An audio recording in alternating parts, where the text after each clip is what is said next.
Hello guys, lalong-lalo na po sa aking mga subscribers, sa aking mga viewers at likers. Ngayon po, isi-share ko po sa inyo kung paano gumawa ng No Bake Mango Cheesecake. Tara po, samahan niyo po ako guys. Ito po ang ating mga sangkap. Meron tayong 1 kilo ripe mangoes, 250 grams of Digestive Biscuits, pwede rin po kayong gumamit ng Digestive Biscuits. Nuteg cream cheese, 500 grams. Nuteg whipping cream, 1 liter. 1 cup of water. Unflavored white gulaman, 25 grams. 1 tablespoon of lemon juice. Nestle Sweetened Condensed Milk, pwede rin po kayong gumamit ng white sugar. 390 grams po itong Nestle Sweetened Condensed Milk natin. At syempre po ang ating 3 tablespoon of melted butter. Ayan po ang ating mga sangkap.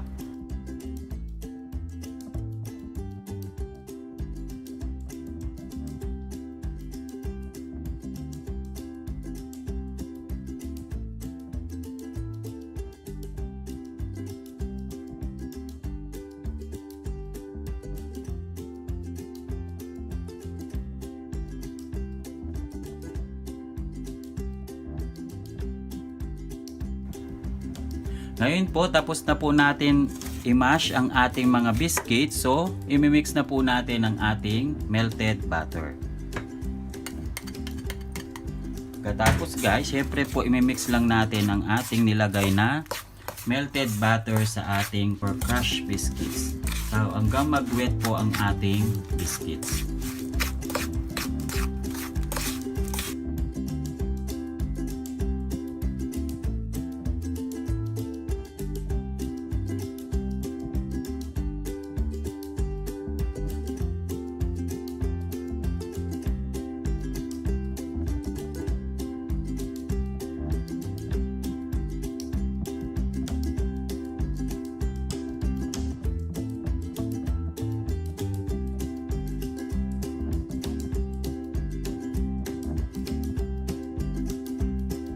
Ngayon naman po, i-prepare natin ang ating mangga.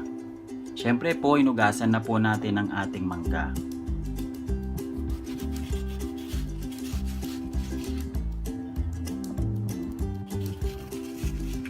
Ayan po, ihiwa-hiwain lang po natin siya.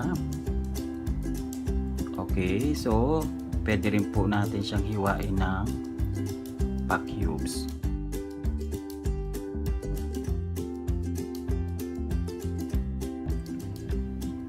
Ngayon po, aalisin na po natin ang ating iniiwa-hiwang cubes. Okay, meron tayong baso. So, tuturo ko po sa inyo in easiest way. So, ganyan lang po guys.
Meron po tayong half cup of hot water saka half cup of warm water. So, haluin po natin siya at ilagay po natin ang ating Mr. Gulaman, unflavored gulaman or white gulaman.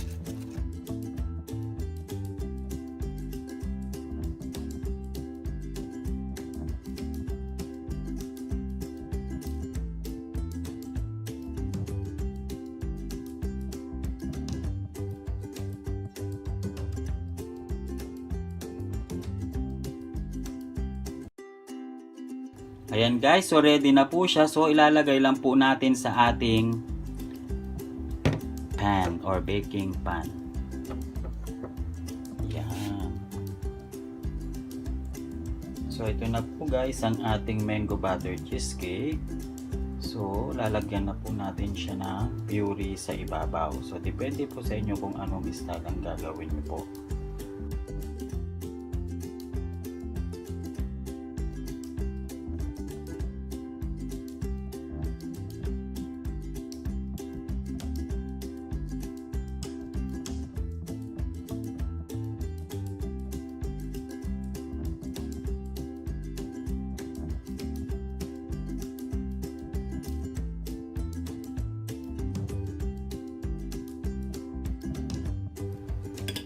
Yan po. So, meron po tayong steak. Yan po. Gaganyanin lang po natin siya. Yan. So, ganitong style lang po ang ginawa ko. Napakasimple lang guys.